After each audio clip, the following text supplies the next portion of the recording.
Pemirsa, laga catur persahabatan antara Women Grandmaster dan Dewa Kipas berlangsung sore ini. Iren Sukandar unggul 3-0 atas Dadang Subur. Laga antara Iren Sukandar melawan Dadang Subur menggunakan aturan format 4 babak dengan waktu berpikir setiap babak 10 menit. Masing-masing pemain mendapat kesempatan 2 kali menggunakan bidak hitam dengan jeda antara babak 5 menit.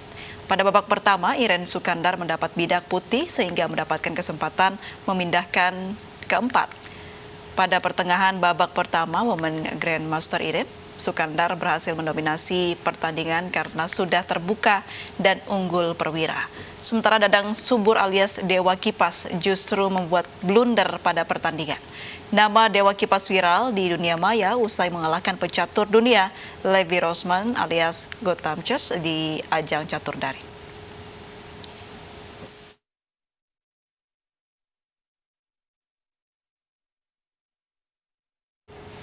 Tim All England Indonesia rencananya akan tiba di tanah air malam nanti. Sebelumnya, kontingen sempat tertahan di Bandara Istanbul, Turki karena kendala teknis.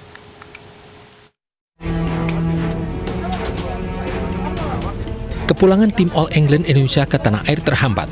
Akibat kendala teknis di Bandara Istanbul, Turki, kontingen harus tertahan selama 2 jam dari jadwal semula.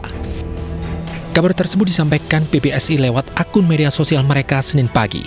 Tim yang dijadwalkan tiba di Indonesia sekitar pukul 6 sore, diperkirakan baru akan tiba pukul 8 malam waktu Indonesia Barat. Kegagalan tim Merah Putih berlaga di kompetisi bulu tangkis internasional All England 2021 di Inggris menimbulkan kekecewaan dari berbagai pihak. Meski demikian, kepulangan ke tanah air yang lebih cepat tetap disambut positif para atlet. Tangan kita ya, akhirnya kita bisa pulang dengan cepat, nggak perlu isolasi lama lagi. Ya semua pihak yang udah ngebantu ya terima kasih sih udah ngebantuin kami di sini, karena di sini juga kita kan nggak ngapa-ngapain juga gitu loh, buang-buang waktu juga. Jadi mending kita pulang ke Indonesia bisa latihan lagi di Indonesia. Laju tim bulu tangkis Merah Putih yang berlaga di All England 2021 dijegal dan dipaksa mundur karena terhambat aturan protokol kesehatan. Badan Bulu Tangkis Dunia BWF dan Kementerian Kesehatan Inggris meminta tim isolasi mandiri setelah panitia menemukan penumpang di pesawat yang dinaiki skuad Merah Putih terkonfirmasi positif COVID-19.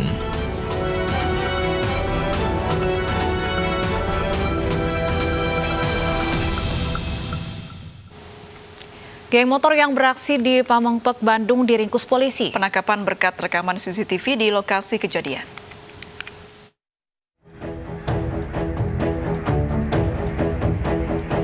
Inilah aksi brutal geng motor yang beraksi di wilayah Pamengpek, Kabupaten Bandung, Jawa Barat. Aksi penyerangan ini viral di media sosial dan menuai kecaman. Berbekal rekaman CCTV, aparat Satreskrim Polresta Bandung pun menciduk pelaku. Pelaku mengaku nekat melancarkan aksinya lantaran ingin memprovokasi geng motor lain. Yaitu kegiatan penganiayaan yang dilakukan oleh sekelompok pemuda yang menggunakan kendaraan bermotor terhadap pemuda lainnya yang sedang berada di depan sebuah supermarket. Dari video tersebut kita kembangkan, kemudian kita mengungkap bahwa mereka ini dari kelompok ekstasi. Kemudian kita lakukan penangkapan. Pelakunya kurang lebih ada 12 orang. 5 orang sudah dewasa dan 4 orang di bawah umur. Lebih lanjut, polisi meminta agar warga maupun kelompok geng motor lainnya tidak terprovokasi dan melancarkan serangan susulan. Dari Bandung, Jawa Barat, Saufat Endrawan, iNews melaporkan. Warga di sekitar apartemen Ambasador Setiabudi Jakarta siang tadi digegerkan dengan penemuan mayat dalam kondisi terbelah 2. Dugaan kuat korban tewas akibat melompat dari ketinggian apartemen.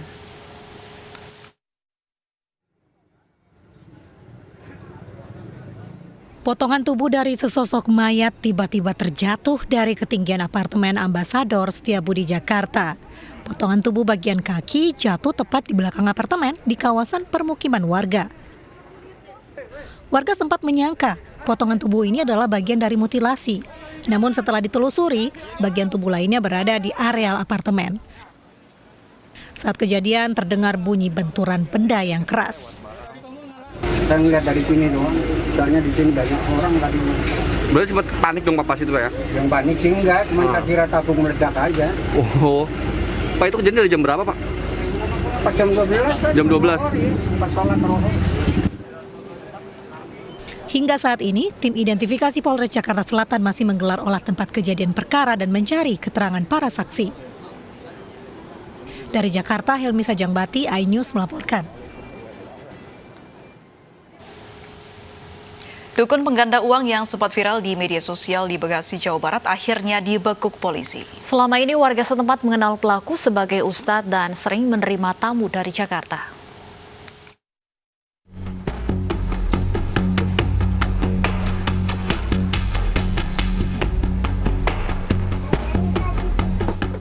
Video dukun pengganda uang ini pertama kali viral di media sosial Facebook. Dalam video yang beredar, tampak seorang pria mengenakan peci hitam duduk di lantai. Di depannya, sejumlah kotak serta plastik hitam terlihat. Ia kemudian memasukkan sesuatu ke kotak-kotak itu, dan tak lama, uang kertas 100 ribuan dalam jumlah banyak berhamburan.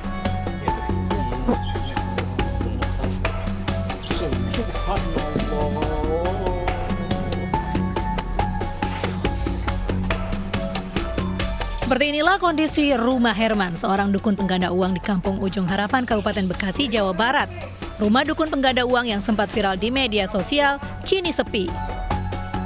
Herman dibekuk petugas reskrim Polsek Babelan setelah video dirinya menggandakan uang kertas Rp100.000 viral. Sebelumnya, warga setempat mengenal pelaku sebagai ustadz dan tidak mengetahui bahwa Herman merupakan pelaku pengganda uang. Warga hanya mengetahui bahwa rumah pelaku sering didatangi tamu yang kebanyakan dari Jakarta.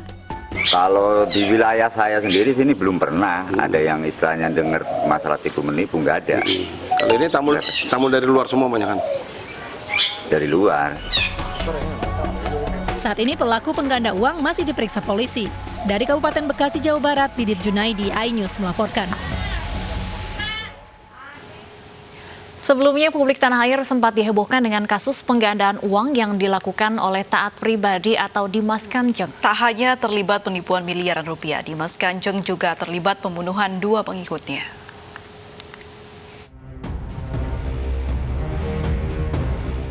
Beberapa tahun lalu, publik tanah air dihebohkan dengan kasus penggandaan uang yang dilakukan taat pribadi atau Dimas Kanjeng.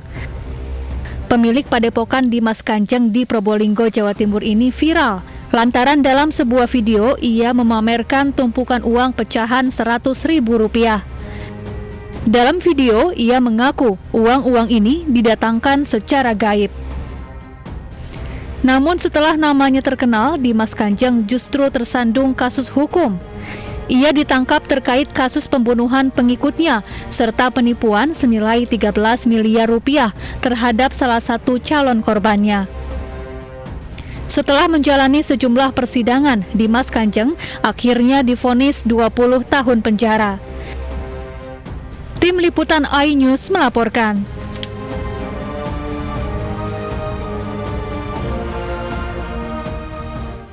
Pasangan selingkuh Ibu Kades Wotgali, Nguling, Kabupaten Pasuruan, Jawa Timur mengamankan diri ke Mapolresta Pasuruan. Dirinya sementara berada di Mapolresta Pasuruan agar tidak dihakimi warga.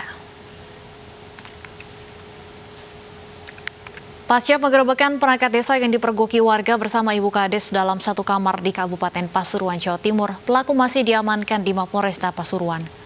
Pelaku yang memiliki 2 anak mengalami terluka di bagian wajah dan punggung usai dihakimi warga. Meski sempat digerebek suami Ibu Kades dan warga, dirinya membantah berselingkuh dengan Ibu Kades Wotgali.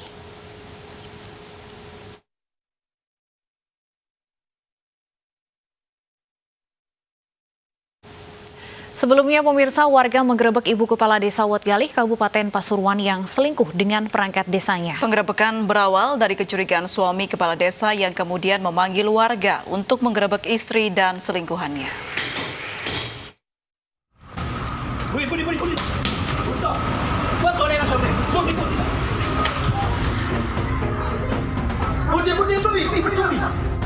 Inilah video amatir saat sejumlah warga menggerebek perselingkuhan Ibu Kepala Desa Wotgali dengan pria yang merupakan perangkat desa.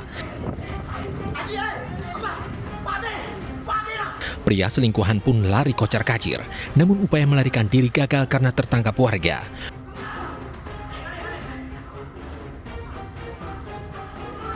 Menurut suami kepala desa, perselingkuhan istrinya dengan perangkat desa sudah berjalan lama. Hingga akhirnya pada Minggu pagi ia sengaja membuntuti istrinya dan memanggil warga untuk menggerebek keduanya. Jadi saya kan masih belum cerai. Ini kan saya karena dibuang karena ada orang ketiga itu, Pak. Jadinya akhirnya saya grebek, nggak bisa pintu ini, Pak. Berapa kali? Kemungkinan saya tahu dari gambaran 3 kali sudah masuk ke sini. Digerebek itu waktunya akhirnya dia lari, nggak pakai klub baju, Pak. Kabur berarti? Kabur. Larinya ke masjid. Di masjid dimasak sama orang-orang banyak, Pak. Info ada dugaan perzinahan atau perselingkuhan di daerah Dadang Gudis yang diduga dilakukan oleh kepala desa Potgale dengan perangkat desanya. Jadi atas dasar info demikian kita langsung merapat ke TKP bersama 5 anggota untuk mengamankan lokasi. Untuk menghindari amukan massa, kedua pelaku diamankan ke Mapolres Pasuruan, Jawa Timur. Petugas Polsek Nguling juga mengamankan sejumlah barang bukti seperti sprei kamar tidur dan 2 sepeda motor milik Ibu Kades dan selingkuhannya. Dari Pasuruan, Jawa Timur, Jaka Samudra, iNews melaporkan.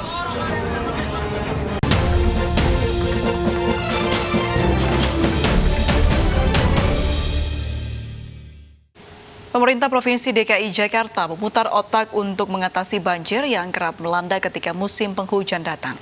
Normalisasi sungai dilakukan di Kali Ciliwung dan Kali Sentiong, sementara pengamat kebijakan publik menganggap penanganan banjir oleh Pemprov DKI Jakarta belum maksimal.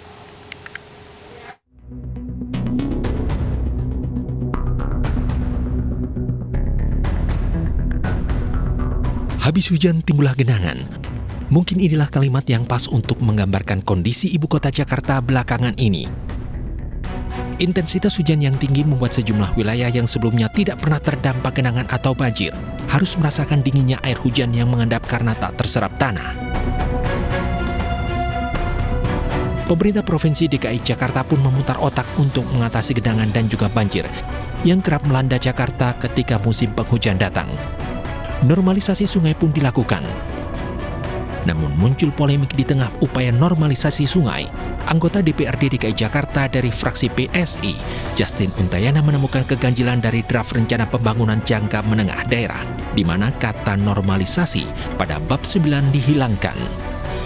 Draft perubahan RPJMD yang diajukan, dipropos oleh eksekutif pada sekitar bulan lalu dalam rapat paripurna juga, itu tidak ditemukan lagi kata-kata normalisasi.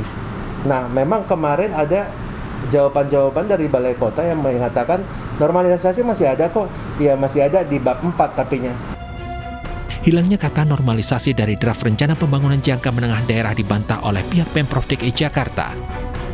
Loh, itu udah dibahas berapa kali, tidak ada penghapusan normalisasi di RPJMD, tidak ada. Sekalipun RPJMD kita revisi, ya kan, karena ada COVID, semua merevisi, bukan cuma Pemprov, semua pemerintah dari Sabang sampai Merauke, Aceh sampai Papua merevisi, ya kan, RPJMD-nya, merevisi program karena adanya keterbatasan anggaran disebabkan oleh COVID. Pemerintah pusat juga demikian, ya. Trubus Rahadiansyah menyatakan penanganan banjir di DKI Jakarta 3 tahun kepemimpinan belakangan ini belum menunjukkan hal yang optimal, di mana daerah-daerah yang sebelumnya tidak banjir sekarang menjadi banjir. Menurut saya sih penanganan banjir DKI Jakarta 3 tahun kepemimpinan Pak Anies ini belum menunjukkan hal yang optimal. Artinya apa? Titik-titik atau daerah-daerah yang dulunya tidak banjir sekarang jadi banjir. Nah, pada banjir tahun lalu pun misalnya itu sudah meluas banjir itu, tetapi Pemprov kelihatannya tidak bersungguh-sungguh di dalam penanggulangan mengenai banjir. Banjir yang melanda DKI Jakarta ternyata menimbulkan trauma bagi sebagian warga Cipinang. Sebelumnya banjir bisa diprediksi secara 5 tahunan, namun saat ini banjir bisa datang kapan saja tanpa bisa diperkirakan. Enggak cuma itu, pokoknya lama deh udah. Oh sampai ke saya ini 100 meter. Oh yang tahun 2020 itu paling tinggi. Warga berharap banjir yang selalu mampir ke rumah mereka bisa segera ditanggulangi agar tak ada lagi wilayah yang terendam banjir hingga berhari-hari. Dari Jakarta, Tim Liputan iNews melaporkan. Menteri Pariwisata dan Ekonomi Kreatif Sandiaga Uno berkunjung ke kawasan Kota Lama Semarang, Jawa Tengah. Dalam kunjungan kerjanya kali ini, Menparekraf meresmikan Creative Hub Semarang, yakni tempat untuk saling belajar dan ruang pamer para pelaku ekonomi kreatif.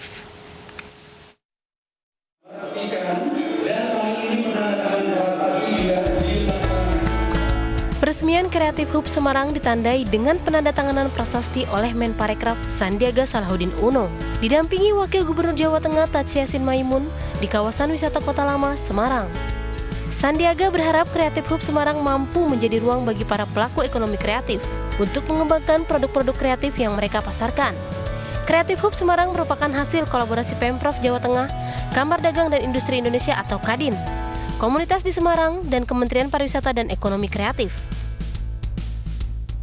Kita ingin harapkan tercipta peluang-peluang usaha, peluang-peluang kerja. Dan saya sampaikan juga bahwa produk-produk ekonomi kreatif ini harus juga bisa menghiasi desa-desa wisata yang berkelanjutan di seluruh wilayah Jawa Tengah. Dalam peresmian ini, para pelaku ekonomi kreatif juga menggelar berbagai kegiatan mulai dari peragaan busana hingga pameran kerajinan. Sandiaga berharap di tengah pandemi, pelaku usaha ekonomi kreatif tidak hanya bertahan, tetapi dituntut menjadi pemenang dengan menciptakan peluang-peluang baru di tengah masyarakat. Tim Liputan iNews melaporkan. Sejumlah kiai dan pengasuh pondok pesantren di Jawa Timur siap menerima vaksin AstraZeneca. Kami akan segera kembali dengan informasi selengkapnya usai jeda berikut.